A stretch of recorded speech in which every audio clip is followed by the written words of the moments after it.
Welcome to the YouTube channel maths by Jitendra Kumar. और यहाँ हम बीएससी थर्ड सेमेस्टर के लिए केमिस्ट्री पढ़ रहे हैं, जिसमें आपकी यूनिट नंबर 1 चल रही है केमिकल काइनेटिक्स। और आज आपका टॉपिक है आर्हेनियस इक्वेशन।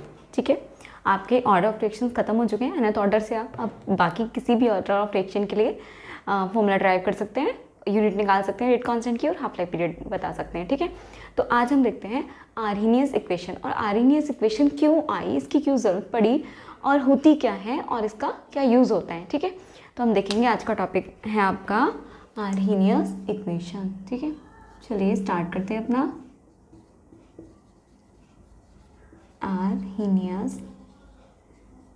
Arrhenius equation. ठीक है, चलिए स्टार्ट करिए।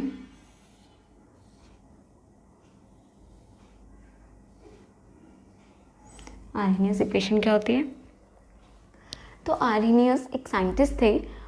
उन्होंने क्या किया, अच्छा पहले इसको स्टार्ट करने से पहले एक चीज़ समझते हैं। हमने स्टार्टिंग में जब अपना केमिकल काइनेटिक्स स्टार्ट किया था, तब देखा था कि effectors affecting the rate of reaction, factors affecting rate of reaction देखा था। आप देख लीजिएगा अपने नोट्स में। तो उसमें हमने factors affecting rate of reaction में हमने देखा कि जो टेम्परेचर है वो क्या करता है, रेट ऑफ रिएक्शन को अफेक्ट करता है। आपने देखा था इफेक्ट ऑफ टेम्परेचर। तो टेम्परेचर क्या करता है, जैसे आप टेम्परेचर इंक्रीज कराते हो, देन आपका जो रेट ऑफ रिएक्शन था, यानी कि ROR, वो भी क्या हो रहा था, इंक्रीज हो रहा था। ठीक है, और आपको एक और भी बात बताई थी। आपको पता है कि जो रेट होता है किसी भी रिएक्शन का, वो किसके प्रोपोर्शनल होता है, प्रोपोर्शनल होता है उसकी रिएक्टेंट की कंसंट्रेशन की पावर n के। n कुछ भी हो सकता है, जो भी आप ऑर्डर की रिएक्शन ले रहे हैं। ठीक है, फिर हमने प्रोपोर्शनलिटी साइन हटा के क्या लगाया था, रेट कांस्टेंट लगाया था, यानी कि k a की पावर n, ये होता है आपका रेट। ठीक है, और फिर हमने लिखवाया था हमने कि जो आपका अगर रिएक्टेंट की कंसंट्रेशन, इफ रिएक्टेंट की कंसंट क्या ले लें, 1 मोलर ले लें, तो आपका देन रेट क्या हो जाएगा, आपका rate will be equals to the rate constant, यानी कि k। ये आपको बताया था। और यहाँ से लिखा था कि जो रिएक्शन का रेट है वही उसका रेट कांस्टेंट की भी वैल्यू होगी, अगर रिएक्टेंट की कंसंट्रेशन 1 मोलर मान ले तो। ठीक है, यानी कि रेट और रेट कांस्टेंट में कोई ज़्यादा डिफरेंस नहीं है, दोनों क्या है, बराबर हैं। तो हम ये भी तो बोल सकते हैं कि जैसे टेम्परेचर इंक्रीज हो रहा है, वैसे वैसे रेट ऑफ रिएक्शन बढ़ रहा है, और रेट ऑफ रिएक्शन बढ़ रहा है तो यानी कि रेट कांस्टेंट भी बढ़ रहा है उस रिएक्शन का। ठीक है, ये बात है। अब जो इफेक्ट है रेट ऑफ रिएक्शन पर, हमें इसमें आर्हेनियस इक्वेशन में क्या होता है, हमें इफेक्ट देखना पड़ता है, effect of temperature on rate constant के।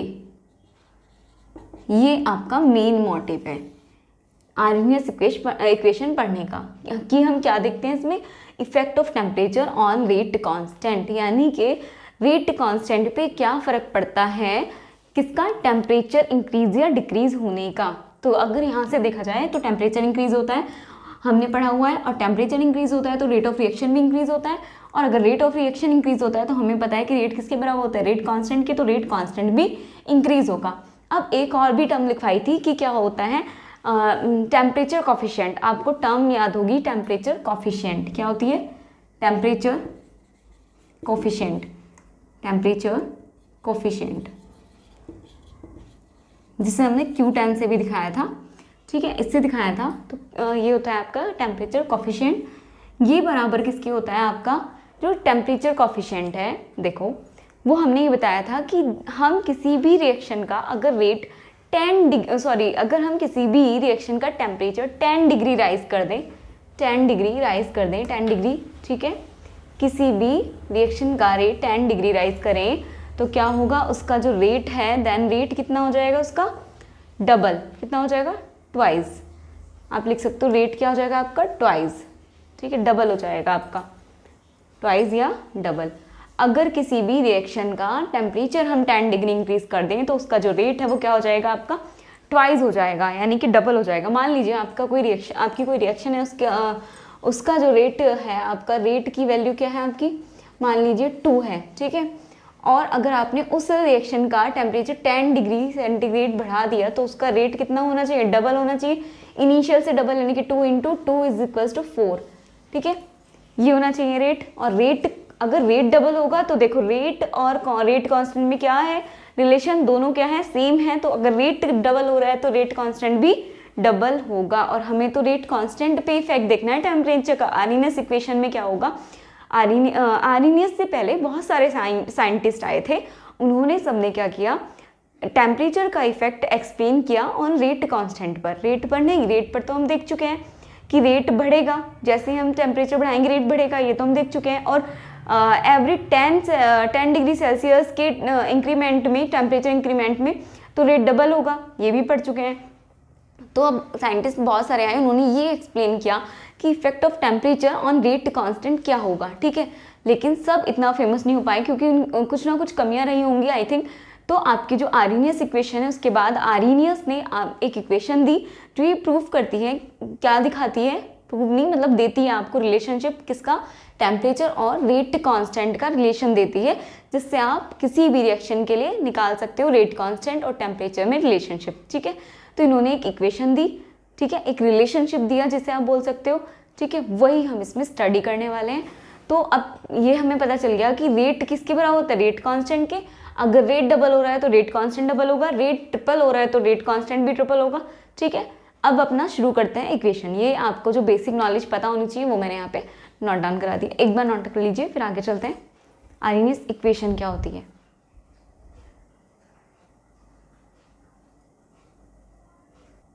चलिए तो अब देखते हैं अपनी आर्हीनियस इक्वेशन, ठीक है। तो Arrhenius gave accurate dependency of temperature on rate constant, ठीक है, यानी कि आर्हीनियस ने क्या दिया, एक्यूरेट डिपेंडेंसी दी किसकी, temperature on rate constant, rate constant पर टेम्परेचर की डिपेंडेंसी का एक्यूरेट उन्होंने बताया कि कैसे डिपेंड करती है, ठीक है। तो आर्हीनियस ने कैसे दी, उनकी जो एक्यूरेट इक्वेशन है जो क्या डिफाइन करती है आपके temperature dependency on rate constant, तो वो है आपकी K equals to A into E की पावर माइनस EA/RT, ये है आपकी आर्हीनियस इक्वेशन। यही आपको पढ़नी है आज की क्लास में, इसी के ऊपर डिस्कस करेंगे आप, ठीक है।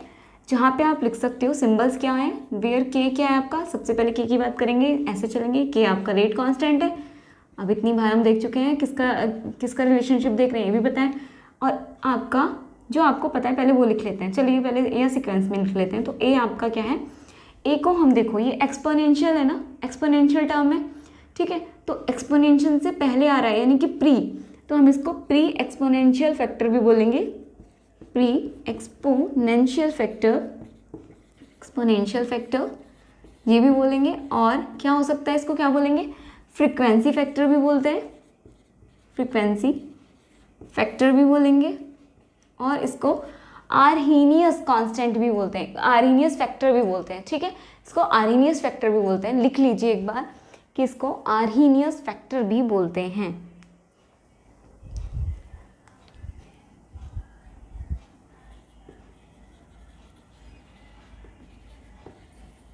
आर्हीनियस फैक्टर भी बोलते हैं, ठीक है।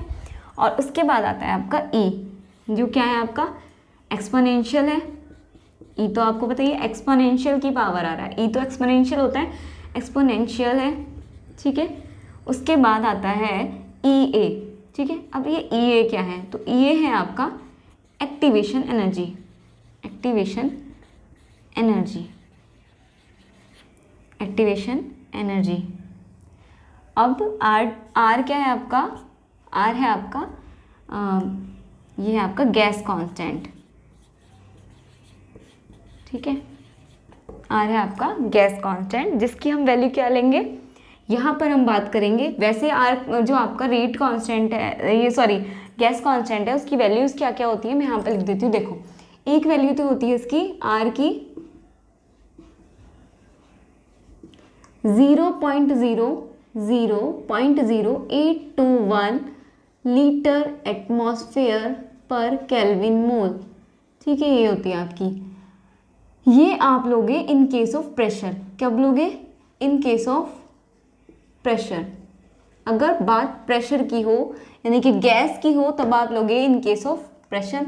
और एक आपकी वैल्यू होती है 8.314 जूल पर केल्विन मोल, ठीक है, जूल पर केल्विन मोल। ये कब होगा, in case of in case of energy, in case of pressure, in case of pressure और इन केस ऑफ एनर्जी। आप चाहे तो नोट करके लिख सकते हैं ये दोनों बात, ठीक है। आर की दो वैल्यूज होती हैं आपकी, जो एक है आपकी 0.0821 litre atmosphere per kelvin mole, ये भी याद रखिएगा इसकी unit litre atmosphere per kelvin mole. ये किसके केस में यूज करते हैं, प्रेशर के केस में। और एक होती है 8.314 जूल पर केल्विन मोल, ठीक है। ये किसके केस में होती है आपकी, ये होती है आपकी एनर्जी के केस में, ठीक है।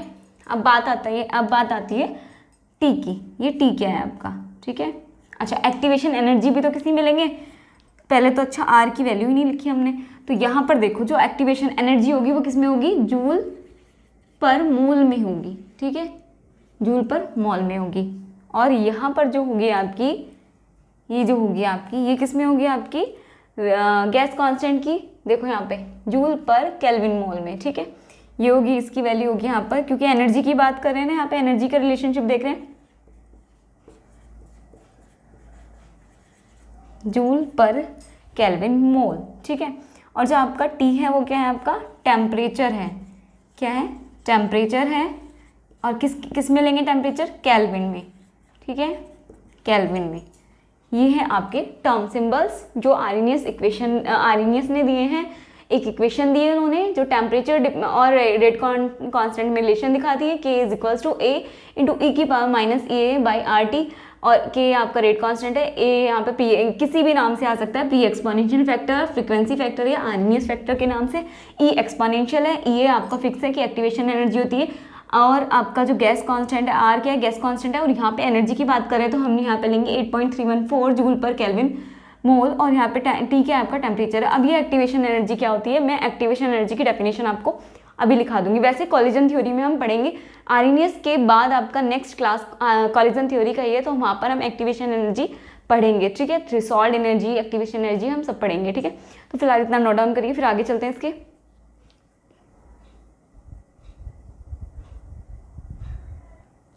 चलिए, आपने नोट डाउन कर लिया होगा।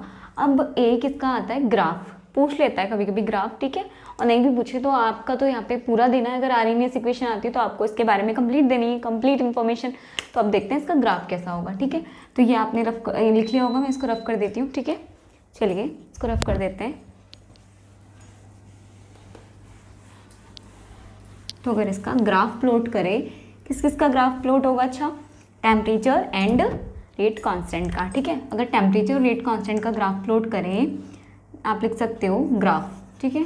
इनका अगर ग्राफ प्लॉट करें, या आप पूरा लिख सकते हो, if we plot graph between K and temperature, then क्या हो जाएगा आपका, इधर रखोगे के, इधर रखोगे टेम्परेचर, ठीक है। यहाँ पर क्या होगा, जैसे जैसे इस इक्वेशन के अकॉर्डिंग देखो, अगर आपका टेम्परेचर इंक्रीज हो रहा है यानी कि वैल्यू डिक्रीज हो रही है माइनस में, ये वैल्यू ये क्या होगी, वैल्यू डिक्रीज हो रही है, यानी कि एक्सपोनेंशियल वाली टर्म क्या हो रही है, इंक्रीज हो रही है, यानी कि के क्या हो रहा है, इंक्रीज हो रहा है। तो जैसे जैसे आपका टेम्परेचर इंक्रीज होता जाएगा वैसे वैसे क्या होगा, रेट कांस्टेंट बढ़ रहा है। तो या तो आप इस ग्राफ को ऐसे दिखाओगे, यही तो दिखाओगे कि टेम्परेचर भी बढ़ रहा है और आपका रेट कांस्टेंट भी बढ़ रहा है, ठीक है। लेकिन एक ये ग्राफ तब होता जब यहाँ पर क्या होता, आपका एक्सपोनेंशियल नहीं दिया होता। अब आपको एक्सपोनेंशियल दिया है और आपको प्लॉट करना आता है एक्सपोनेंशियली। ग्राफ अगर प्लॉट करते हैं तो वो कैसा होता है, इसी को इंक्रीमेंट वाले ग्राफ को अगर हम एक्सपोनेंशियल दिखाएं तो कुछ ऐसा होगा ना, ऐसा होगा एक्सपोनेंशियल ग्राफ। तो ये होता है, ना कि ये होता है, ठीक है। के और अगर टी का आपसे ग्राफ पूछे तो ये वाला एक्यूरेट है, ये वाला नहीं है। तो बात तो एक ही दिखा रहे हैं कि टेम्परेचर के साथ साथ रेट कांस्टेंट बढ़ रहा है, लेकिन यहाँ पर एक्सपोनेंशियल वाली टर्म दी हुई है, तो हमें ग्राफ को एक्सपोनेंशियली इंक्रीमेंट करते हुए दिखाना है, ठीक है। तो ये वाला ग्राफ यहाँ पर वैलिड नहीं होगा, तो आप इसको मत ड्रॉ करिएगा। एक्सपोनेंशियली ग्राफ क्या होगा आपका, इंक्रीज होगा। चलिए अब ये नोट डाउन कर लीजिए, फिर आगे चलते हैं इसका। अब ये वाली जो इक्वेशन है ना आपकी, ये वाली इक्वेशन, ये इंपॉर्टेंट है, लेकिन इस इक्वेशन पे हम इस इक्वेशन की हेल्प से क्वेश्चन सॉल्व नहीं कर सकते।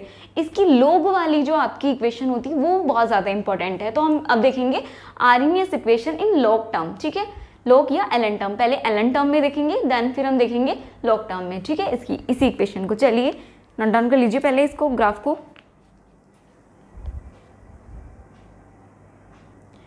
चलिए अब आपने नोट डाउन कर लिया होगा। अब देखते हैं इसकी एलन वाली टर्म, तो यहीं से सॉल्व करना सिखाएंगे। अब क्या करिए, taking taking ln on both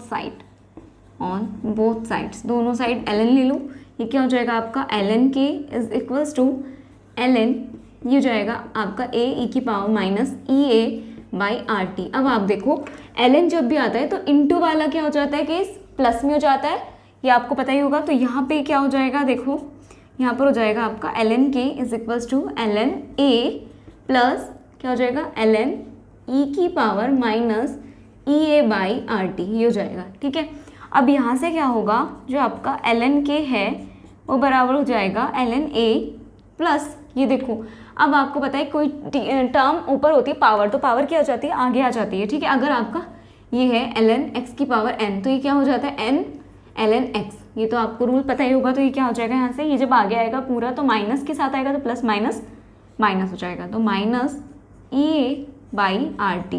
ये ए सफिक्स में है ई के, ये दिखाता है आपकी एक्टिवेशन एनर्जी को। ठीक है, और क्या हो जाएगा आपका ln e, और ln e क्या हो गया 1, तो यहाँ पर अब जब आप लिखोगे तो ln k इज इक्वल्स हो जाएगा ln a minus E A by R T. ठीक है, ई ए बाई आर टी, एक तो आ गई आपकी ये इक्वेशन, किसमें, ln में, किसमें आई है, ln में। ठीक है, ठीक है, अब क्या होगा यहाँ से, अब देखो एक और सिंबल भी होता है, आपको पता है कि ln x बराबर किसके होगा, अगर ln x है तो क्या होगा, log e की e x, ये होगा ना। ln x किसके बराबर होता है, ln x बराबर होता है log e की e x। ठीक है, तो अगर अब इसको लोग में कन्वर्ट करें, एक तो ये वाली टर्म आपको याद रखनी है। ठीक है, ये वाली इंपॉर्टेंट है, ये वाला मेन है आपका जो, फिर इसकी ln वाली टर्म भी इंपॉर्टेंट है और एक इसकी लोग वाली टर्म। तो अगर इसको लोग में कन्वर्ट करें तो ln बराबर होता है लोग e। ठीक है, तो यहाँ पे क्या लगाओगे, log e k is equals to log e a minus E A by R T. ठीक है, ये आपकी इक्वेशन हो जाएगी किसके लिए, लोग वाली। तो ये तीनों इक्वेशन काफ़ी इंपॉर्टेंट है, ये रही। ठीक है, अब हमने इस वाली इक्वेशन के थ्रू तो अपना ग्राफ देख लिया कि k और t का अगर ग्राफ प्लॉट करें तो एक्सपोनेंशियल आता है। ठीक है, अब ये वाली और ये वाली ln और a के लिए अगर हम ग्राफ प्लॉट करें तो यहाँ से ग्राफ क्या होगा, ठीक है वो देखेंगे। पहले इसको नोट डाउन कर लीजिए, इतने को एक मिनट में सेट कर देती हूँ, नीचे का दिख नहीं रहा होगा आपको, आई थिंक अब आपको विजिबल होगा नीचे का। ठीक है, ये हमने क्या किया, ln बराबर होता है लोग e के, तो हमने सिर्फ ln की जगह पे लोग ही रख दिया, बाकी वैल्यू सेम है। अगर आपसे ln पूछे तो ln में दे सकते हैं, लोग में देखे पूछे तो लोग e लगा दीजिएगा। ठीक है, चलिए ये तीनों आपकी इंपॉर्टेंट रिएक्शन है। इसका ग्राफ हम देख चुके हैं, अब इन दोनों के लिए ग्राफ देखते हैं, प्लॉट करना देखते हैं कैसे होगा। चलिए इसको नोट डाउन कर लीजिए पहले।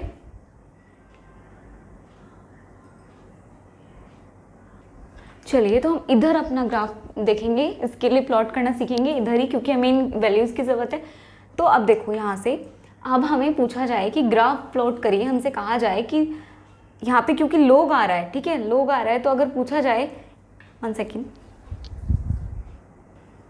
चलिए अब देखते हैं ग्राफ। अगर पूछा जाए आपसे ग्राफ पूछा जाए ln k और किसका 1/t का ही आएगा, यहाँ से देखो रिलेशनशिप 1/t ही आएगा, 1/t का ग्राफ पूछा जाए तो क्या होगा। चलो यहाँ से देखिए, आप इसको कंपैरिजन कर सकते हो आप किससे, y is equals to mx plus c से। यहाँ पे देखो ये आपकी इक्वेशन है, दिख रहा होगा आई थिंक आपको, ln k is equals to ln a minus E A by r, और इसको 1/t लिख सकते हैं ना अलग से करके, इसमें कोई दिक्कत इस इक्वेशन को नहीं। इसकी कंपैरिजन करिए, y इज इक्वल्स टू ये क्या हो गया c माइनस एम एक्स, यानी कि y बराबर minus M X plus C. इसकी फॉर्म में इसको रखें तो ln k is equals to हो जाएगा इसकी टर्म में minus E A by R into 1/t plus ln a। अब आपको पता है जो ये वाली इधर वाला होता है लेफ्ट हैंड साइड वाला, उसको यहाँ पे प्लॉट करते हैं y एक्सिस पे। जो ये होता है आपका x वाली टर्म, जैसे x क्या है इसमें ये वाला 1/t, इसको प्लॉट करते हैं राइट हैंड साइड पे यानी कि नीचे की साइड। और जो आपका ये वाला है यहाँ पे, यहाँ से जब आप देखोगे कंक्लूजन निकालोगे तो m क्या आया आपका, इससे जरा कंपैरिजन करो, y की जगह ln k रख दिया, x की जगह 1/t रख दिया, तो m क्या है आपका -EA/r, ठीक है, और c क्या है यहाँ से ln a, ठीक है। और आपको पता है m क्या होता है आपका स्लोप, m क्या होता है आपका, m होता है आपका, यहाँ पे लिख सकते हो m क्या होगा आपका स्लोप, ठीक है, और c क्या होता है आपका इंटरसेप्ट। आई थिंक आपको ग्राफ प्लॉट करने तो आते हैं, ठीक है। m क्या होता है आपका स्लोप, c होता है आपका इंटरसेप्ट। ये इस वाले इक्वेशन में y बराबर mx प्लस सी होता है ना, y बराबर mx प्लस सी होता है, जहाँ पे m क्या होता है आपका स्लोप होता है और जो c है आपका वो इंटरसेप्ट होता है, और y होता है y एक्सिस और x होता है आपका x एक्सिस, ठीक है। तो यहाँ से जब हम इसका ग्राफ प्लॉट करेंगे तो यहाँ पे देखो m क्या है, यानी कि स्लोप क्या है, स्लोप की वैल्यू इसके अकॉर्डिंग आई है आपकी -EA/r, ये आई है, और इंटरसेप्ट आया आपका ln a, ठीक है। तब इसके लिए प्लॉट करोगे, माइनस आ रहा है, देखो स्लोप कैसा है नेगेटिव, नेगेटिव स्लोप। अब देखो दो चीजें होती है, एक होती है नेगेटिव स्लोप, एक होती है पॉजिटिव स्लोप। जब पॉजिटिव स्लोप की बात की जाए तो ऐसे इंक्रीमेंट के लिए, जब नेगेटिव स्लोप की बात की जाए तो डिक्रीमेंट के लिए, इस तरह से ग्राफ प्लॉट होते हैं। तो नेगेटिव स्लोप है यानी कि डिक्रीमेंट होगा, यानी कि स्लोप कैसी होगी, इस तरह आएगी, ठीक है। तो ये वाला जो आपका ये वाला पोर्शन है, ये वाला ये क्या हो गया आपकी इंटरसेप्ट, इंटरसेप्ट क्या हो गया आपकी ln a, ठीक है। और ये जो आपकी स्लोप है क्या हो गई आपकी -EA/r, ठीक है। और यहीं से आपकी कैलकुलेट होती है एक्टिवेशन एनर्जी, यहाँ से क्या होता है, यहाँ से कैलकुलेट, देखो यहाँ पे EA आ रहा है ना, EA आ रहा है यहाँ से, तो यहीं से क्या होगी कैलकुलेट होगी, कैलकुलेट एक्टिवेशन एनर्जी। आपसे एक्टिवेशन एनर्जी कैलकुलेट करने के लिए पूछेगा किसी रिएक्शन की, तो आपको एक्टिवेशन एनर्जी कैलकुलेट करनी है।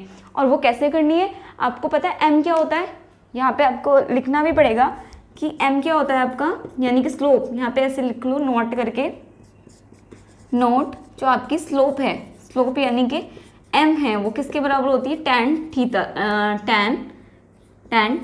थीटा के, ठीक है, tan थीटा के।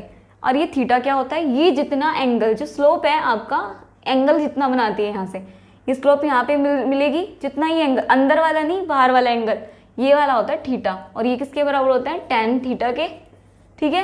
यही तो होता है tan थीटा, इससे निकालेंगे हम स्लोप, ठीक है।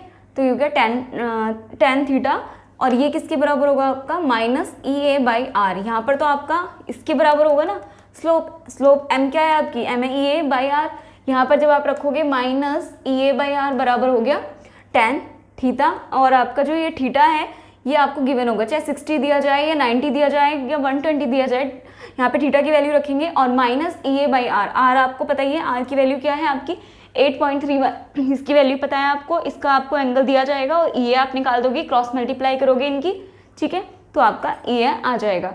ये है आपकी आर्मीनियस इक्वेशन, एक बार नोट डाउन करिए, फिर इसके आगे चलते हैं।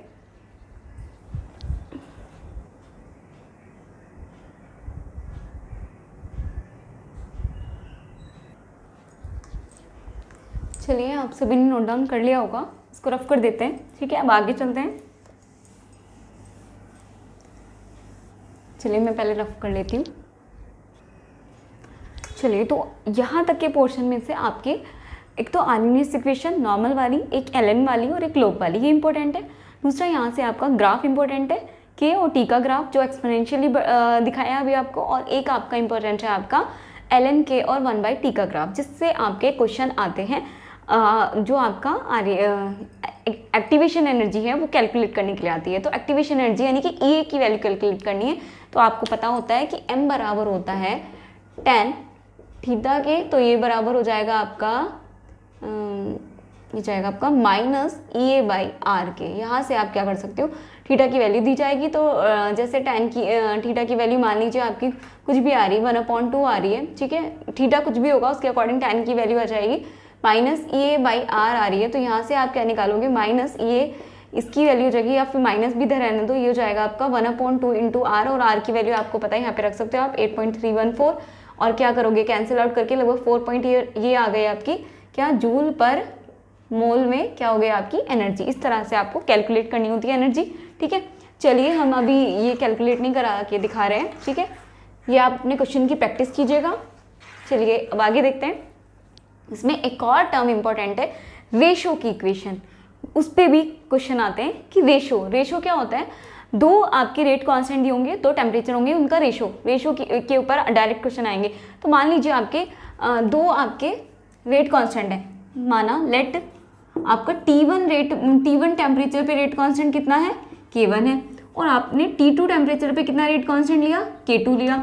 तो जब आप इसके लिए क्या निकालोगे, K1 के लिए निकालोगे आर्हेनियस इक्वेशन अपना, तो क्या हो जाएगा, सीधा ln वाली टर्म लेते हैं, क्या हो जाएगा, लोग वाला ले लेते हैं, लोग E क्या हो जाएगा K1, इसके लिए K1 लिया है, बराबर क्या हो जाएगा आपका लोग क्या हो जाएगा A, लोग A माइनस प्लस करो, क्या हो जाएगा उसका, जब आप करोगे E की पावर क्या हो जाएगा माइनस EA बाई RT था ना, तो यहाँ पर क्या लिखोगे माइनस EA बाई क्या हो जाएगा 2.303 RT1। ठीक है, ये होती है आपकी लोग, जो अब आप लोग हटाते हो लोग E तो उसे कन्वर्ट करते हो लोग बेस 10 में, तो उसके लिए आती है 2.303 की मल्टीप्लाई करनी होती है।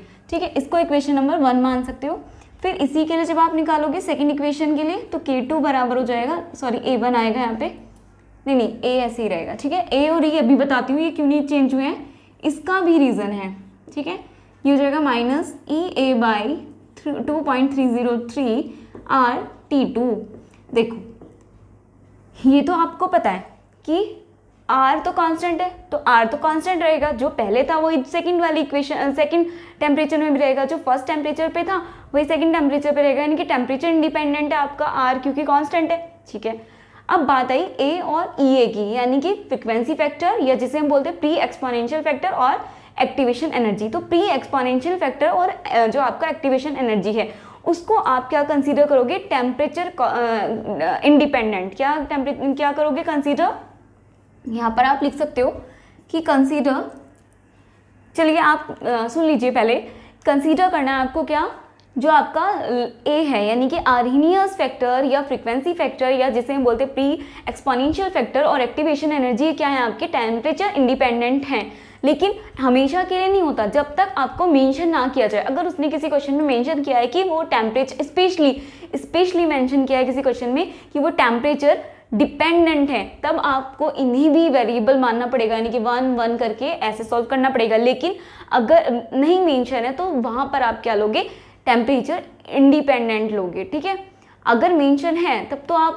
जो आपको मेंशन है अकॉर्डिंग टू योर क्वेश्चन आप वो कंसीडर करोगे, लेकिन अगर आपको मेंशन नहीं है तो आप क्या मेंशन करोगे, क्या सपोज करोगे, इसको क्या मानोगे, इसको कि टेम्परेचर इंडिपेंडेंट है, यानी कि टेम्परेचर पे डिपेंड नहीं करते हैं। तो हमने इसको टेम्परेचर इंडिपेंडेंट मान के ही सॉल्व किया हुआ है।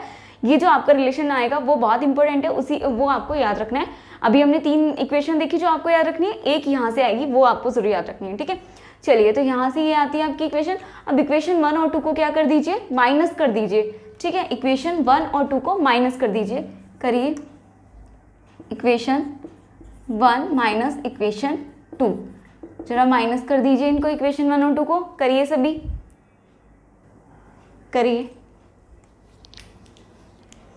तो हम क्या करेंगे, इस इक्वेशन 2 में से करेंगे। ठीक है, इक्वेशन 2 में से क्या करेंगे, 1 को माइनस करेंगे। चलिए इक्वेशन 2 में से माइनस करते हैं अपने 1 को, लोग क्या हो जाएगा K2 माइनस लोग K1, इधर से करना शुरू करते हैं ना, यहीं पे भी करके देख सकते हो। देखो मैं करके बता देती हूँ इसको। देखो यहाँ पे जब आप इसको माइनस करोगे ना तो कैसे होगा, ये क्या आएगा आपका, यहाँ पे प्लस है तो माइनस, ऐसे तो करते हैं, ये क्या है आपका प्लस प्लस, तो यहाँ पे क्या आएगा, नीचे वाले को देखते हैं, प्लस माइनस, यहाँ क्या प्लस तो यहाँ क्या होगा माइनस। तो यहाँ से देखो लोग A क्या है प्लस का और ये क्या हो गया माइनस का बाद में, तो ये तो कैंसिल हो गया पूरा टर्म। यहाँ से क्या होगा, लोग हम दूसरे में से कर रहे हैं तो लोग K2 क्या हो जाएगा, K2 माइनस K1। ठीक है, ये हो गया आपका K2 माइनस K1, ये हो गया। अब आगे क्या करोगे इसको, जब आप इसको आगे सॉल्व करोगे तो यहाँ से क्या हो जाएगा, T1 वाली टर्म ऊपर आ जाएगी क्योंकि पॉजिटिव है। ठीक, चलो इससे रख लो पहले। ठीक है, EA बाई, ये तो पॉजिटिव हो गई ना नीचे वाली, तो इसको रख लीजिए RT2, ये हो गया, माइनस EA बाई 2.303 RT1, ये हो गया आपका। ठीक है, जब आप इसको सॉल्व करोगे तो ये क्या हो जाएगा आपका, ये तो हो जाएगा आपका लोग K2 अपॉन K1, ये हो गया आपका लोग K2 अपॉन K1। ठीक है, आगे क्या हो जाएगा आपका लोग बेस 10 हो जाएगा। ठीक है, A नहीं रहेगा, लोग बेस 10, इसको कन्वर्ट कर लिया ना हमने, लोग बेस 10 में तो कन्वर्ट किया तभी तो ये होगा, तो यहाँ हो जाएगा आपका log बेस 10, ठीक है।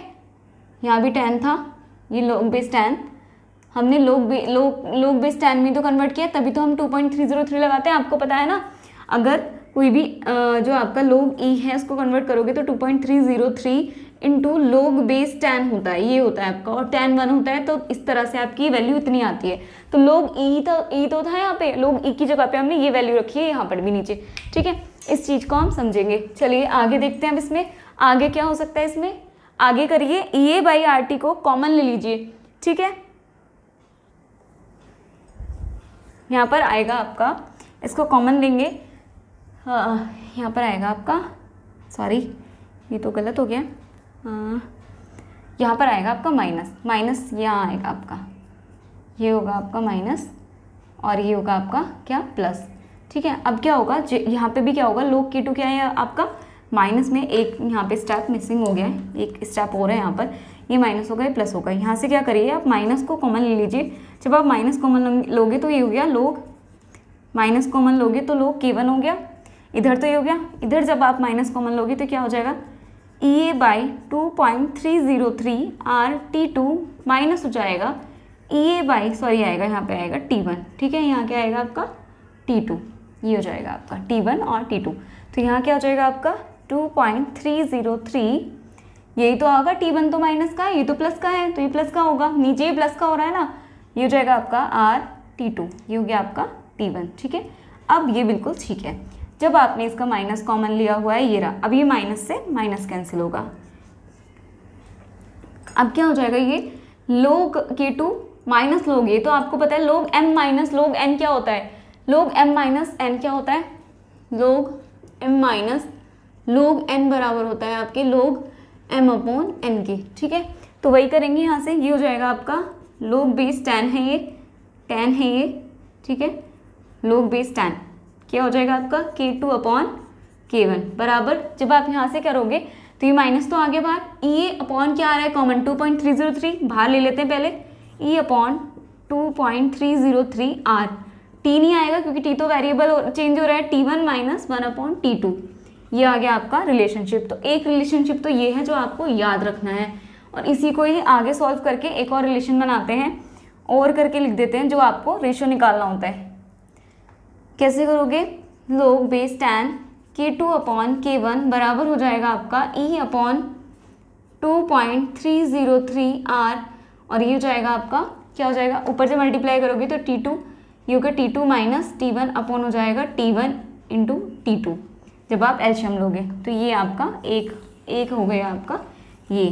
तो यही आपके इम्पोर्टेंट हैं, ठीक है, इम्पोर्टेंट है। और ये कब पूछा जाएगा, जब रेशो दिया जाए, यानी कि आपसे बोला जाए कि किसी रिएक्शन का इतनी टेम्परेचर, T1 टेम्परेचर पे रेट कांस्टेंट K1 हो रहा है, T2 टेम्परेचर पे रेट कांस्टेंट K2 हो रहा है, ठीक है। तो उन दोनों में रिलेशन क्या होगा, तो आप इसके बिहाफ पर निकाल दोगे, K2 की वैल्यू K2 यहाँ रखोगे, K1 की यहाँ रखोगे, E जो आपको EA है ये, ठीक है, EA है ये एक्टिवेशन एनर्जी, ठीक है।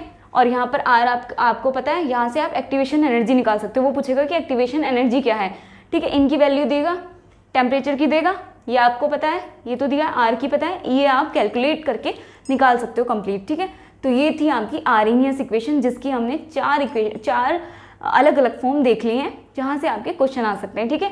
कैसे भी घुमा के आपसे पूछेगा ही क्या, एक्टिवेशन एनर्जी निकालना, ठीक है। तो आपको आना चाहिए। ये था आपका आर्हेनियस इक्वेशन, जिसके भी यहाँ पर हमने क्या देखा, एक तो रिलेशनशिप देखा किसका, रेट कांस्टेंट और टेम्परेचर का, और रेट कांस्टेंट और टेम्परेचर के बेस पे हमने एक्टिवेशन एनर्जी देखी। अब ये एक्टिवेशन एनर्जी होती क्या है, ठीक है, इसको हम डिटेल में डिस्कस करेंगे कॉलिजन थ्योरी में। जब हम कल डिस्कस करेंगे कॉलिजन थ्योरी, तो वहाँ पे आपको एक्टिवेशन एनर्जी की प्रॉपर डेफिनेशन लिखाऊंगी। लेकिन अभी के लिए आप समझ लीजिए कि एक्टिवेशन एनर्जी क्या होती है। एक्टिवेशन यानी कि किसी को एक्टिव करना है, ठीक है। अब देखो, आपका मन नहीं कर रहा होता कभी पढ़ने के लिए, लेकिन आपको अगर कोई मोटिवेट करे कि नहीं पढ़ाई बहुत अच्छी है, पढ़ना चाहिए, पढ़ाई से ये होता है, आप अपने क्या हो सकता है, आप सक्सेसफुल हो सकते हो लाइफ में पढ़ाई की वजह से। तो आपको जब मोटिवेट किया जाता है तो आपको मोटिवेट होते क्या हो जाता है, हाँ अब तो मुझे पढ़ना है, अब तो मुझे पढ़ना है, ठीक है। तो आप पढ़ना शुरू कर देते हो। तो वही है यहाँ पे क्या होता है, किसी मॉलिक्यूल में ऐसे सुस्त सा पड़ा है, उसको प्रोडक्ट बनाने की कोई नहीं पड़ी है, लेकिन हम जैसे रिएक्शन क्या कराते हैं, शुरू कराते हैं, तो हम क्या करते हैं, मॉलिक्यूल्स को, रिएक्टेंट मॉलिक्यूल्स को कुछ एनर्जी प्रोवाइड कराते हैं, कुछ एनर्जी देते हैं, जिससे क्या होता है, वो एक्टिव हो जाता है और क्या करता है, एनर्जी बैरियर को क्रॉस कर जाता है। वो एनर्जी बैरियर होता है जो क्रॉस करके क्या होता है, जिसको प्रोडक्ट में कन्वर्ट करते हैं, रिएक्टेंट हो जाते हैं प्रोडक्ट में कन्वर्ट। ठीक है, तो वो अमाउंट ऑफ एनर्जी है ये जो क्या करते हैं, किसी भी रिएक्टेंट मॉलिक्यूल को दी जाती है टू इनिशिएट द रिएक्शन। किसी भी रिएक्शन को शुरू करने के लिए मॉलिक्यूल्स को जितनी एनर्जी की रिक्वायरमेंट होती है उसे हम बोलते हैं एक्टिवेशन एनर्जी। ठीक है, यानी कि इसको मॉलिक्यूल को एक्टिव करने के लिए, उसको प्रोडक्ट में कन्वर्ट करने के लिए उसको जितनी एनर्जी प्रोवाइड की जाती है उसे हम बोलते हैं एक्टिवेशन एनर्जी। ठीक है, यही है आपका EA, और मैं डेफिनेशन आपकी कोलिजन थ्योरी में इसकी लिखवा दूंगी। ठीक है, चलिए इसको अभी पहले नोट डाउन करिए।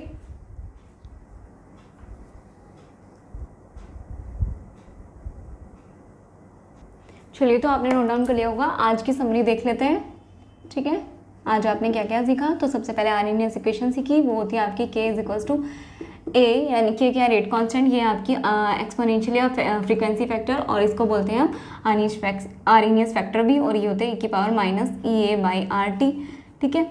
और दूसरा हमने देखा इसकी ln टर्म, ln K = होता है ln A माइनस EA/RT, एक टर्म ये होती है। और इसी का ही हमने log E वाली टर्म में देखा, वो होता है आपका log EA - EA/RT, और इसी का ही हमने log में भी देखा, क्या होता है आपका log base tan K = हो गया log base tan A - EA/2.303 RT, ये हो गया। और एक हमने और देखी, इसका क्या देखा, रेशियो का। तो अगर रेशियो करें तो log base tan K2/K1, यही तो होगा, = होगा आपका log base tan A। ठीक है, A, और ये हो जाएगा आपका माइनस हो जाएगा log तो आपका हट जाता है ना, उसमें कट जाता है, ये जाएगा आपका EA/2.303 R, और आपका आ जाएगा T2 - T1/T1 T2। और आपको याद रखने के लिए बता दूं, टेम्परेचर बड़े में से छोटा घटाते हैं। कभी कभी ऐसे हो जाता है कि T1 पहले रखें T2, बहुत सारे फॉर्मूले जब आपको याद हो जाते हैं तो बड़े में से छोटा कर लीजिएगा। ये है आपकी समरी आज के क्लास की। ठीक है, यहाँ तक हो गया आपका। ये आपके कुछ फॉर्मूले हैं जो आपको याद रखने हैं, ये इम्पोर्टेंट है। ठीक है, ये थी आपकी आरएनएस इक्वेशन। अब हम कल देखेंगे कोलिजन थ्योरी। तो आज की क्लास के लिए इतना ही। Keep learning and thank you.